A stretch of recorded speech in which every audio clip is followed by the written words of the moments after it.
మొన్న ఉదయం enforcement directorate వారు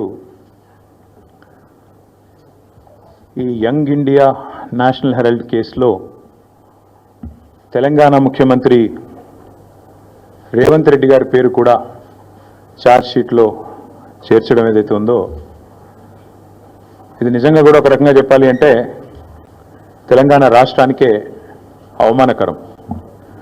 ఒక ముఖ్యమంత్రి స్థాయిలో ఉన్న వ్యక్తి ఈరోజు గతంలో ఎన్నో తప్పులు చేసి ప్రజాక్షేత్రంలో ఆనాడు భంగపడి తదనంతరం తిరిగి ఈయనకేమైనా బుద్ధి వచ్చిందేమో అని ప్రజలు అనుకున్నారు. కానీ చూస్తూ ఉంటే ఇప్పటికి కూడా ఆయన బుద్ధి కానీ ఆయన వైఖరి కానీ మారలేదు అని స్పష్టంగా అర్థమవుతా ఉంది. ఇక్కడ తెలంగాణలో రేవంత్ రెడ్డి గారు గద్దెనెక్కినప్పటి నుంచి యంగ్ ఇండియా అని చెప్పి కలవరిస్తూ ఉన్నారు. అసలు ఈ యంగ్ ఇండియా వెనకాల ఉన్న కథ ఏందో నిన్న ED case, ED charge sheet చాలా వివరంగా చెప్పింది. మనం గతంలో ఇక్కడ తెలంగాణలో 2015వ సంవత్సరంలో చూసినాం. ఓటుకు నోటు కుంభకోణం ఇంకెవరు కూడా మర్చిపోలేదు. అప్పటి నుంచి రేవంత్ రెడ్డి గారికి బ్యాగ్ మ్యాన్ అనే పేరు కూడా కొత్తగా, అంటే bat man, super man, spider man లాగా బ్యాగ్ మ్యాన్ అనే మంచి పేరు కూడా తెలంగాణలో చాలామంది పిల్లలు పెట్టుకున్నారు. అదేమో ఓటుకు నోటు కుంభకోణం, ఇదేమో సీటుకు రూటు కుంభకోణం. ఇదేదో ఊరికే అనట్లేదు సీటుకు రూటు కుంభకోణం అని. స్పష్టంగా రేవంత్ రెడ్డి గారి గురించి నేను చెప్పడం కాదు, ఈరోజు మంత్రిగా ఉన్న కోమటిరెడ్డి వెంకటరెడ్డి గారే ఓపెన్గా బహిరంగంగా పత్రికా సమావేశంలోనే చెప్పినారు. ఈయన 50 కోట్లు పెట్టి పిసిసి అధ్యక్ష పదవి కొనుక్కున్నాడు అనే మాట ఆ రోజు స్వయంగా ఈనాటి మంత్రి, ఆనాటి ఎంపీ కోమటిరెడ్డి వెంకటరెడ్డి గారు చెప్పిన మాట. కానీ సరే, వెంకటరెడ్డి గారు చెప్పిన దానికి ఆ రోజు ఆధారాలు లేకపోవచ్చు, కానీ ఈరోజు ఆధారం ఉంది అంటూ ఎన్ఫోర్స్మెంట్ డైరెక్టరేట్ వారు ఛార్జ్ షీట్లో స్పష్టంగా ఎవరు డబ్బులు ఇచ్చారు, ఏ పొజిషన్ అమ్ముకున్నారు, ఎన్ని డబ్బులు ఇచ్చారో కూడా స్పష్టంగా చెప్తా ఉన్నారు. ముందేమో ఆనాడు పిసిసి కోసమేమో సూటుకు, ఆనాడు పిసిసి పదవి కోసం బ్రహ్మాండంగా ఆ రోజు డబ్బులు ఇచ్చి 50 కోట్లు ఇచ్చి తెచ్చుకున్నారని వాళ్ళ కాంగ్రెస్ నాయకులు చెప్పిన మాట. ఈరోజు ఢిల్లీకి ఇప్పటికి కూడా జరుగుతూ ఉన్నది ఏమంటే తెలంగాణ అనేది కాంగ్రెస్ పార్టీకి ఒక ఏటీఎంగా మారిపోయిన మాట వాస్తవం. ఎప్పుడు డబ్బులు కావాలి అని కాంగ్రెస్ పార్టీ వాళ్ళు అనుకుంటే అప్పుడు పెద్ద ఎత్తున డబ్బులు అందిస్తూ తన పదవిని కాపాడుకుంటా ఉన్నారు రేవంత్ రెడ్డి గారు. ఇవాళ ఓటుకు నోటు జరిగినప్పుడేమో రేవంత్ రెడ్డి గారు ఒక ఎమ్మెల్యే, కానీ ఈరోజు ఈ రాష్ట్రానికి ముఖ్యమంత్రి. కాబట్టి యావత్ దేశం పరువు, యావత్ దేశం ముందు తెలంగాణ పరువు ఇవాళ తీసి పరువు పోగొట్టి నిజంగా తెలంగాణ ముఖ్యమంత్రి అంటే ఇట్లాంటి వ్యక్తి అనే పరిస్థితి ఇవాళ కనబడతా ఉన్నది. గతంలో యడ్యూరప్ప గారు కర్ణాటక ముఖ్యమంత్రిగా ఉన్నారు. ఇది నేను చెప్పేది 2020వ సంవత్సరానికి సంబంధించిన అంశం. ఇది కాంగ్రెస్ పార్టీ యొక్క స్టేట్మెంట్. ఆ రోజు కాంగ్రెస్ పార్టీ ఆనాడు యడ్యూరప్ప గారు ముఖ్యమంత్రిగా కర్ణాటకలో ఉన్నప్పుడు మరి హౌసింగ్ స్కామ్లో ఈయన పాత్ర ఉంది అని వార్తలు వస్తే ఆ రోజు అక్కడి కాంగ్రెస్ నాయకులు చేసిన డిమాండ్ ఏంటి అంటే మరి వెంటనే యడ్యూరప్ప గారు నిష్పక్షపాతంగా విచారణ జరగాలి అంటే రాజీనామా చేయాల్సిందే, ఇట్లాంటి వ్యక్తి ముఖ్యమంత్రిగా ఉంటే విచారణ ఎట్లా జరుగుతుంది అని చెప్పి ఆ రోజు అక్కడి కాంగ్రెస్ పార్టీ అధ్యక్షులు, ప్రదేశ్ కాంగ్రెస్ కమిటీ అధ్యక్షులు కర్ణాటకలో చేసిన డిమాండ్. చాలా వాళ్ళు చెప్పిన మాట. The Karnataka Congress on Thursday demanded that Karnataka Chief Minister B.S. Yediyurappa either resign or be sacked to ensure a fair investigation against him in 2019 corruption case. ఇది కర్ణాటక కాంగ్రెస్ మాట, నా మాట కాదు. ఒక విచారణ ఎదుర్కోవాల్సి వస్తే ముఖ్యమంత్రి గారు ఈదర్ ఈ షుడ్ రిజైన్ వాలంటరీలీ, స్వచ్ఛందంగా తప్పుకోవాలి, లేదా ఆయనను అర్జెంటుగా తొలగిస్తేనే నిష్పక్షపాతమైన ఎంక్వైరీ జరుగుతుంది అనే మాట వారు చెప్పిన మాట. ఇవాళ మేమంటుంది కూడా అదే. 4 కోట్ల ప్రజల ముందు ఇవాళ ఆ ప్రజలకు నాయకత్వం వహించే నాయకుడిగా అక్కడ కూర్చున్న వ్యక్తికి తప్పకుండా నిజాయితీ ఉంటే, నైతికత ఉంటే వెంటనే అయితే రేవంత్ రెడ్డి గారు స్వచ్ఛందంగా తప్పుకోవాలి, లేదా కాంగ్రెస్ పార్టీ పెద్దలు స్పందించి తప్పకుండా వెంటనే వారిని రాజీనామా చేయించి నిష్పక్షపాతంగా విచారణ జరగడానికి సహకరించాలని మేము కూడా డిమాండ్ చేస్తా ఉన్నాం. రేవంత్ రెడ్డి గారు మాటల ముఖ్యమంత్రి కాదు, మూటల ముఖ్యమంత్రి అని మరొకసారి తేలిపోయింది దీంతో. ఎందుకంటే మూటలు మోసే పిసిసి అధ్యక్ష పదవి తెచ్చుకున్నారని వెంకటరెడ్డి గారు చెప్పారు. ఇప్పుడు మూటలు మోసే పదవి కాపాడుకుంటున్నారు అని దేశమంతా తెలుసు. అట్లాగే మూటలతోనే ఆనాడు పిసిసి ఆఫీస్ బేరర్స్ దగ్గర కూడా డబ్బులు తీసుకొని మరి కాంగ్రెస్ పార్టీ ఒక పత్రికకు డబ్బులు అందించారని చెప్పి ఎన్ఫోర్స్మెంట్ డైరెక్టరేట్ కూడా చెప్తా ఉంది. ఇప్పుడు మాకు కూడా అర్థమవుతుంది, ముఖ్యమంత్రి గారు ఇవాళ విజయవంతంగా 44వసారి ఢిల్లీ పోయారంట. 16-17 నెలల్లో 44వసారి ఢిల్లీకి పోయి ఒక అరుదైన రికార్డు ముఖ్యమంత్రి గారు అయితే సృష్టించారో ఇప్పుడు మాకు అర్థమైంది ఎందుకు పోతున్నారో. ఢిల్లీ చీకట్లో బీజేపీ పెద్దల కాళ్ళు పట్టుకోవడానికి, అయ్యా నా మీద కేసు లేకుండా చేయండి, నన్ను జైల్లో వేయకండి, ఎన్ఫోర్స్మెంట్ డైరెక్టరేట్ వాళ్ళతో ఒక మాట చెప్పండి అని చీకట్లో నిన్న రాత్రి పోయి అమిత్ షా గారి కాళ్ళు పట్టుకోవడం, బయటకు వచ్చి మాత్రం పెద్ద పెద్ద పోజులు కొట్టడం రేవంత్ రెడ్డి గారు మరి ఏం చేస్తున్నారో ప్రజలకు కూడా అర్థమై ఉండాలి. 44 సార్లు ఢిల్లీ ఎందుకు పోతున్నారో స్పష్టంగా అర్థమై ఉండాలి. ఒక్క ఇటుక పేర్చకుండా, ఒక్క కొత్త ప్రాజెక్టు కట్టకుండా, ఒక్క సంక్షేమ పథకం అమలు చేయకుండా, ఒక్క గ్యారంటీ ఇచ్చిన ఒక్క గ్యారంటీ అమలు చేయకుండా తెలంగాణలో 1,80,000 కోట్ల అప్పు. ఆ డబ్బులు ఎక్కడ పోతున్నాయో ఇప్పుడన్నా మరి తెలంగాణ ప్రజలకు అర్థమవుతుందని నేను అనుకుంటా ఉన్నా. గత సంవత్సరంన్నర కాలంగా తెలంగాణ ప్రజల సంపదను దోచి తెలంగాణను ఏటీఎంగా మార్చి ఢిల్లీ బాసులకు దోచి పెట్టడానికే, అటు ఢిల్లీ బాసులు అంటే ఇద్దరున్నారు పాపం బాసులు ఆయనకు, ఆయన బాధ వర్ణనాతీతం. ఒక బాస్ ఏమో అఫీషియల్ బాస్ రాహుల్ గాంధీ గారు, ఇంకొక బాస్ ఏమో అన్అఫీషియల్ బాస్ మోడీ గారు, అమిత్ షా గారు. కాబట్టి అటు ఇటు ఇద్దరిని ప్రసన్నం చేసుకోవడానికి 44 సార్లు ఎక్కే విమానం దిగే విమానం అన్నట్టుగా రేవంత్ రెడ్డి గారి వ్యవహారం నడుస్తూ ఉంది. 7.5 కాలంగా రేవంత్ రెడ్డి గారు చేసిన పనులు 3. 1 బీఆర్ఎస్ పై నిందలు, 2 బిల్డర్లతో కాంట్రాక్టర్లతో దందాలు, 3 ఢిల్లీ బాసులకు 1000 కోట్ల చందాలు. మాకు బీఆర్ఎస్ మీదనేమో నిందలు, బిల్డర్లు కాంట్రాక్టర్లతో దందాలు, ఢిల్లీ బాసులకేమో 1000 కోట్ల చందాలు. ఇది నిజంగా సిగ్గుచేటు. ఒక ముఖ్యమంత్రిగా ఆనాడు ఎమ్మెల్యేగా అబాస్పాలైన రేవంత్ రెడ్డి గారికి బుద్ధి వచ్చిందేమో అనుకున్నాం. కానీ కుక్కతోక వంకర అన్నట్టు ఇప్పటికీ అవే అపసవ్యపు పనులు, ఇప్పటికీ అవే అపసవ్యపు కార్యక్రమాలు చేస్తూ తెలంగాణ రాష్ట్ర పరువు జాతీయ స్థాయిలో తీసినందుకు వారిని వెంటనే తొలగించాలని చెప్పి మేము డిమాండ్ చేస్తా ఉన్నాం. రాహుల్ గాంధీ గారు అన్ని విషయాల్లో మాట్లాడతారు, ప్రతి విషయంలో మాట్లాడతారు. పాకిస్తాన్ గురించి మాట్లాడతారు, బంగ్లాదేశ్ గురించి మాట్లాడతారు, ఇంకేదో మాట్లాడతారు. మరి నేషనల్ హెరాల్డ్ కేసులో మీ ముఖ్యమంత్రి గారిని ఛార్జ్ షీట్లో చేరిస్తే why is Rahul Gandhi not responding? Why is he not talking? Why is Mr. Rahul Gandhi silent on this issue? Please respond. One of your chief ministers along with you has been named in the charge sheet. You are accused 1 and accused 2, and your CM, your chief minister of Telangana, and also the deputy chief minister of Karnataka have been named as people who facilitated money transactions into National Herald and Young India account. ఖచ్చితంగా అడుగుతున్నాం, రేవంత్ రెడ్డి గారు ఎందుకు మౌనంగా ఉన్నారు? మాకు అనుమానం ఎప్పుడు వచ్చిందంటే ఈయన జపాన్ పర్యటన అని చెప్పి ఇక్కడికి వెళ్ళి తప్పించుకపోయినప్పుడు అనుమానం వచ్చింది మాకు. ఆ రోజు జపాన్ అని చెప్పి జపాన్లో ఎవరో ఈయన పిలిచినట్టు ఉరికిండు. చూస్తే కరెక్ట్గా అప్పుడే ఈడీలో A1 A2గా రాహుల్ గాంధీ గారిని సోనియా గాంధీ గారిని పెట్టారు. దేశంలో ఉన్న కాంగ్రెస్ నాయకులు అందరూ స్పందించారు. కానీ రేవంత్ రెడ్డి గారు ఈ రోజు వరకు ఒక్కసారి కూడా నోరు విప్పలేదు. ఆ రోజు ఎందుకు అనుకున్న వాళ్ళకి ఇవాళ సమాధానం దొరికిందని నేను అనుకుంటా ఉన్నా. ఎందుకంటే రేవంత్ రెడ్డి గారికి తెలుసు ఈ కేసులో ఆయన కూడా ఉన్నాడు, సహజంగానే ప్రభుత్వంలో ఉన్నాడు కాబట్టి ఇంటెలిజెన్స్ వ్యవస్థ ఉంటుంది కాబట్టి ఆయనకు సమాచారం ఉంది, ఈ కేసులో మీరు కూడా ఉండబోతున్నారు అని చెబితే అప్పటి నుంచి ఇప్పటి వరకు నోరు తెరవలేదు. తెరవకపోగా ఢిల్లీ పెద్దలను ప్రసన్నం చేసుకోవడానికి, అక్కడ ఉండే మంత్రులను కాకాబట్టడానికి, మోడీ గారిని అమిత్ షా గారిని ప్రసన్నం చేసుకోవడానికి, బీజేపీతో మరి ఏదో రకంగా ఒక ఒప్పందం కుదుర్చుకొని ముందుకు పోవడానికి ఆయన మౌనంగా ఈరోజు మౌనంగా ఉండి తప్పించుకునే ప్రయత్నం చేస్తూ ఉన్నారు. ఇవాళ మేము తెలంగాణ ప్రజల తరపున ప్రధాన ప్రతిపక్షంగా, అదేవిధంగా భారత రాష్ట్ర సమితిగా ఈ ఉద్యమానికి, ఈ రాష్ట్రానికి నాయకత్వం వహించిన కేసీఆర్ గారి తరపున మేము అడుగుతా ఉన్నాం. ఖచ్చితంగా రేవంత్ రెడ్డి అయితే తప్పుకోవాలి, లేదా కాంగ్రెస్ పార్టీకి సిగ్గుంటే, కాంగ్రెస్ పెద్దలకు నైతిక విలువలుంటే వెంటనే ఆయనను తొలగించాలి. యడ్యూరప్ప గారు రాజీనామా చేశారు. అప్పుడు యడ్యూరప్ప ఆనాడు ఆరోపణలు వస్తే హౌసింగ్ స్కామ్ లో he quit, he stepped aside so that fair investigation could go on. అట్లాగే చాలా మంది కేంద్ర మంత్రులు కూడా రాజీనామాలు చేశారు గతంలో.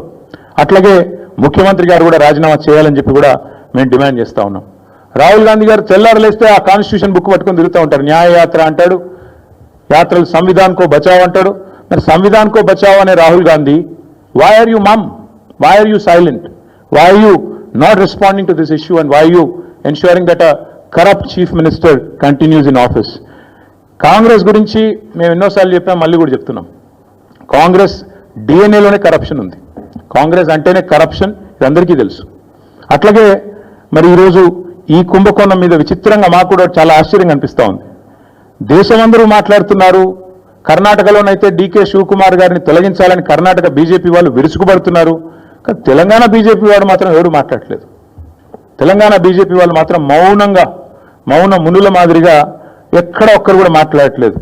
ఏం జరుగుతున్నదని మేము అడుగుతా ఉన్నాం. తెలంగాణలో ఇంత అపురూపమైన సంబంధాలు అటు కాంగ్రెస్కు ఇటు బీజేపీకి ఏ స్థాయిలో ఉన్నాయో మరి మీరు ఆలోచించాలని కోరుతా ఉన్నా.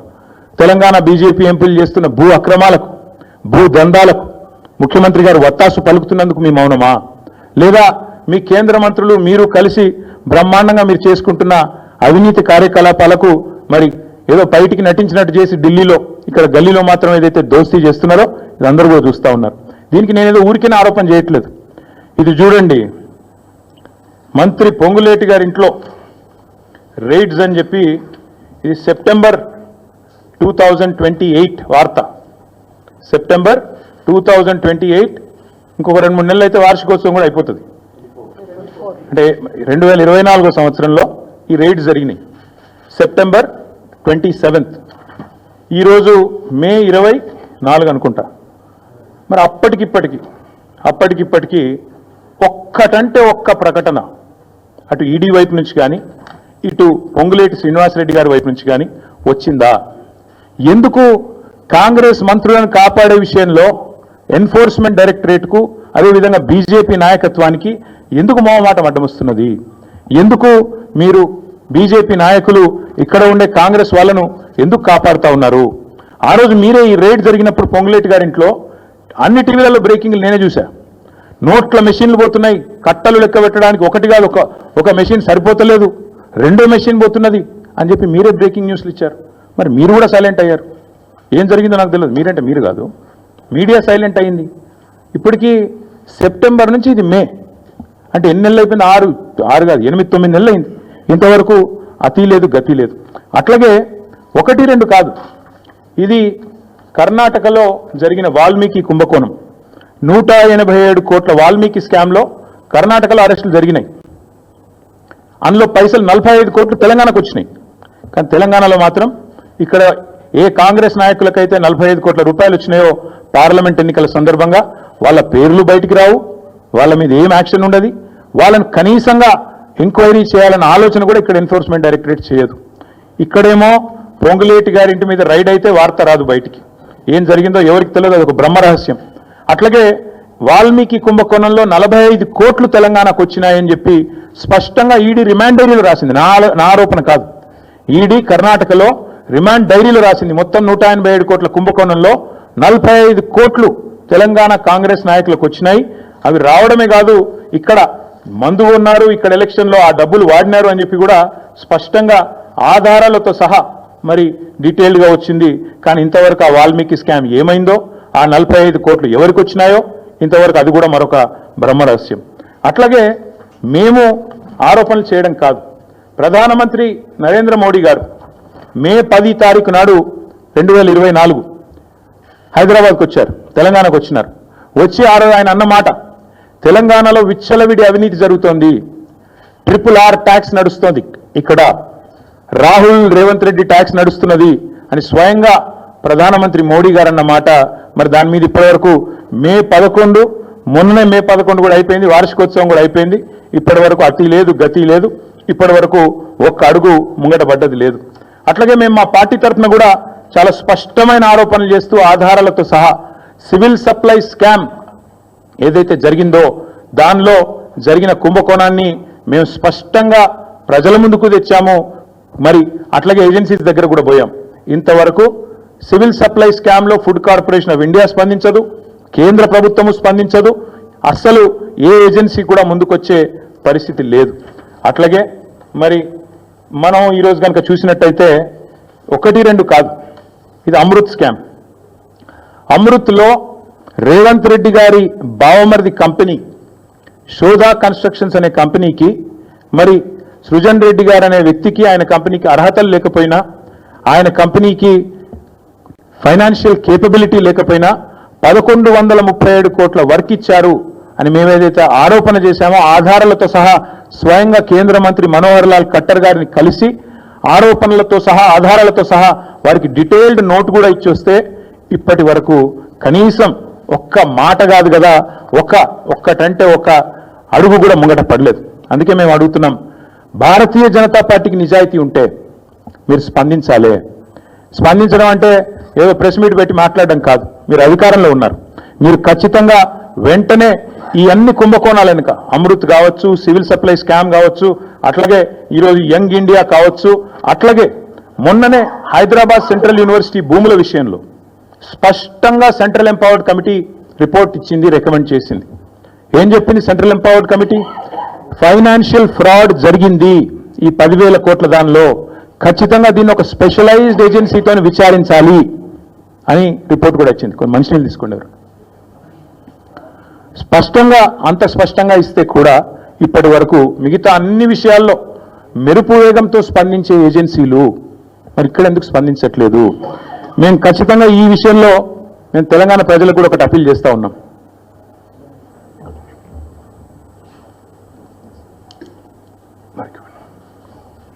తెలంగాణ ప్రజలకు కూడా ఒకటి అప్పీల్ చేస్తూ ఉన్నాం. ఇక్కడ ఎవరితో కుమ్మక్కు అవుతున్నారో దయచేసి అర్థం చేసుకోండి. అమృత్ కుంభకోణంలో రేవంత్ రెడ్డి గారి బావమరిది వ్యవహారం ఉండి కూడా రేవంత్ రెడ్డిని కాపాడుతున్నది కేంద్ర ప్రభుత్వం. ఆర్ఆర్ ట్యాక్స్ అని చెప్పి స్వయంగా ప్రధానమంత్రి ఆరోపణ చేసి ఇక్కడ బిల్డర్ల దగ్గర 200 రూపాయలు స్క్వేర్ ఫీట్ కి వసూలు చేస్తున్నా ఇప్పటి వరకు ఉల్కకుండా పలకకుండా ఉన్నది కేంద్ర ప్రభుత్వం. అట్లాగే సివిల్ సప్లై స్కామ్ లో ఈ ప్రభుత్వాన్ని కాంగ్రెస్ ను కాపాడుతున్నది కేంద్ర ప్రభుత్వం. సెంట్రల్ ఎంపవర్డ్ కమిటీ రికమెండేషన్ ఇచ్చిన తర్వాత కూడా మీరు వెంటనే ఈ ఫైనాన్షియల్ ఫ్రాడ్ ను సెంట్రల్ యూనివర్సిటీ కంచెగచ్చిబౌలి భూముల్లో చర్య తీసుకోండి అని ఎంపవర్డ్ కమిటీ చెప్పిన తర్వాత కూడా ఇప్పటికీ ఉలకకుండా పలకకుండా ఉన్నది కేంద్ర ప్రభుత్వం. మరి ఈ రోజు ఈ విషయంలోనన్నా నేషనల్ హెరాల్డ్ విషయంలోనన్నా స్పందిస్తారో లేదో మేము కూడా చూస్తాం. ఒక నెల రోజులు ఎదురు చూస్తాం. మేము కూడా చూస్తాం ఒకవేళ మరి కేంద్ర ప్రభుత్వం ముందుకు వస్తుందా రాదా. ఎందుకంటే మీకు తెలుసు ఫార్ములా ఈలో ఏదో జరిగిపోయింది, దున్నపోతు ఈనింది అని కాంగ్రెస్ వాడనంగానే కట్టేయండి దుడ్డనని చెప్పి గవర్నర్ గారు స్పందించి వెంటనే ఆగమేఘాల మీద మెరుపు వేగంతో స్పందించి ప్రాసిక్యూట్ చేయాలన్నారు. మేము కూడా కలుస్తాం గవర్నర్ గారిని, ప్రాసిక్యూట్ చేయండి ముఖ్యమంత్రి గారిని అడుగుతాం. తప్పకుండా ముఖ్యమంత్రి గారు ప్రాసిక్యూట్ కావాల్సిందే, ఆయన ప్రజాక్షేత్రంలో దోషిగా నిలబడవలసిందే, చేసిన తప్పులకు తప్పకుండా శిక్ష అనుభవించాల్సిందే. అట్లాగే ఇంకొక మాట కూడా చెప్తా ఉన్నాం, ఒకవేళ కేంద్ర ప్రభుత్వం కూడా స్పందించక బీజేపీ కూడా ఒక రక్షణ కవచం మాదిరిగా ఏదైతే ఇన్ని రోజులు రేవంత్ రెడ్డి గారిని కాపాడుతూ వస్తున్నదో మరి తప్పకుండా ఒకవేళ వారు స్పందించకపోతే నెల రోజుల తర్వాత పార్టీలో మేము కూడా కూర్చుని కార్యాచరణ ఏం చేయాలో తీసుకుంటాం. ప్రజాక్షేత్రంలో అవసరమైతే తప్పకుండా ఈ ముఖ్యమంత్రి గారిని అదేవిధంగా ఆయనను ఒక కవచ కుండలాల మాదిరిగా కాపాడుతున్న బీజేపీని కేంద్ర ప్రభుత్వానికి కూడా ప్రజల ముందు ఎండగడతామని చెబుతూ ఇక చివరిగా నేను చెప్పేది ఒకటే, మొన్ననే పాలమూరులో సిబిఐ దర్యాప్తు అక్కర్లేదు, పాలమూరులో అవినీతి ఏం జరగలేదు పాలమూరు రంగారెడ్డి ప్రాజెక్టులో అని చెప్పి స్పష్టంగా సుప్రీంకోర్టు తీర్పిచ్చింది. ఇంకొక వైపు సొంత పార్టీ ఎమ్మెల్యేలు 30% కమిషన్లు లేనిదే ఇక్కడ ఏ పని జరగదు అని సొంత పార్టీ ఎమ్మెల్యేలే కుండలు బద్దలు కొడుతున్నారు. అట్లాగే సొంత మంత్రులు కేబినెట్ సహచరులు స్పష్టంగా చెప్తున్నారు, మా మంత్రులు పైసలు తీసుకుంటారు లేకపోతే ఫైళ్లు కదలై అని చెప్పి పాపం నిజాయితీగా ఒప్పుకుంటున్నారు. ఇంకోవైపు సొంత మామ, పిల్లనిచ్చిన మామ, కాళేశ్వరంలో అవినీతి ఎక్కడిది మన్నెక్కడిది, 1,00,000 కోట్ల ప్రాజెక్టులో 94,000 కోట్లు ఖర్చు అయితే అలా 1,00,000 కోట్ల కుంభకోణం అని ఎట్లా అంటారు, ఇది అసంబద్ధం అని చెప్పి సొంత పిల్లనిచ్చిన మామ చెప్తా ఉన్నారు.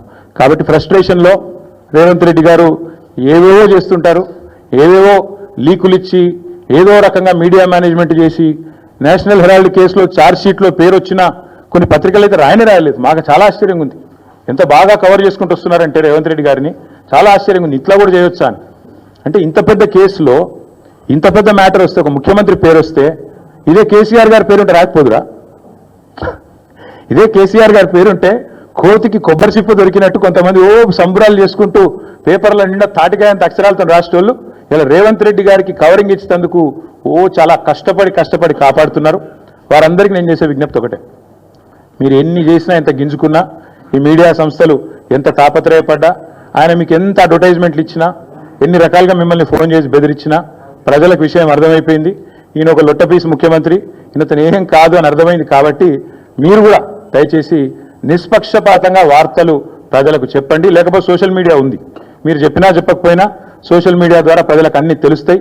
తెలియదు మేము పిల్లి కదా కళ్ళు మూసుకొని పాలు తాగితే తెలియదు అనుకుంటుంది అన్నట్టు మేము రాయకపోతే వార్తనే కాదు, మేము రాయకపోతే మేము నొక్కేస్తే ఎవరైనా కూడా వాస్తవాలు చెప్తున్నాం. మీకు అబద్ధం అనిపిస్తే నేనేం చేయాలి? కానీ చాలామంది రాస్తలేరు, మరి ఏం చేయాలి? మరి మా బాధ మేము చెప్పుకోవాలి కదా, ప్రజలకన్నా చెప్పుకోవాలి కదా. కాబట్టి మీరు అట్లా అనుకొని మీ భ్రమల్లో ఉన్నంత మాత్రాన మీరు చేయగలిగేది ఏం లేదని కూడా చెప్తూ సహకరించే మిత్రులకు థ్యాంక్ యూ.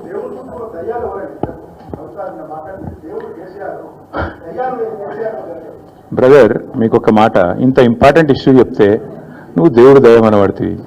ఇప్పుడు ప్రస్తుతం మాకు తెలంగాణకు పట్టిన దయ్యం మాత్రం రేవంత్ రెడ్డి. ఆ రేవంత్ రెడ్డి అనే దయ్యాన్ని ఎట్లా వదిలించాలా అనేది మా తాపత్రయం. ఇంకేమన్నా తొందరపడ అంత యాంగ్జైటీ ఎందుకు, అంత టెన్షన్ ఎందుకు, అంత హడావుడు ఎందుకు? నేను చెప్పేది ఏమంటే, తెలంగాణకు పట్టిన శని కాంగ్రెస్, తెలంగాణకు పట్టిన దయ్యం రేవంత్ రెడ్డి. ఇప్పుడు ఆ దయ్యాన్ని శనిని ఎట్లా వదిలించాలనేది మా టార్గెట్. ఇక మీరు చెప్పే టెన్షన్ ఎందుకు అంతగానో మాట్లాడి రాదు, ఎందుకు అంత ఎగబడుతున్నాం? నేను అనేది ఏమంటే, మీరు ఒకటి గుర్తుపెట్టుకోండి, లోక్సభ ఎన్నికలకు ముందు మేము పార్లమెంటు నియోజకవర్గాల వారీగా సమావేశాలు పెట్టాం, సమీక్షా సమావేశం. ఇక్కడ అసెంబ్లీలో ఓడిపోయాము, ఎట్లా ముందుకు పోవాలని చెప్పి దాదాపు 17 రోజుల పాటు మీరందరూ చూశారు. ఇక్కడే వేల మంది కార్యకర్తలతో కూర్చొని దాదాపు 7, 8, 9, 10 గంటలు వారితో చర్చించాం.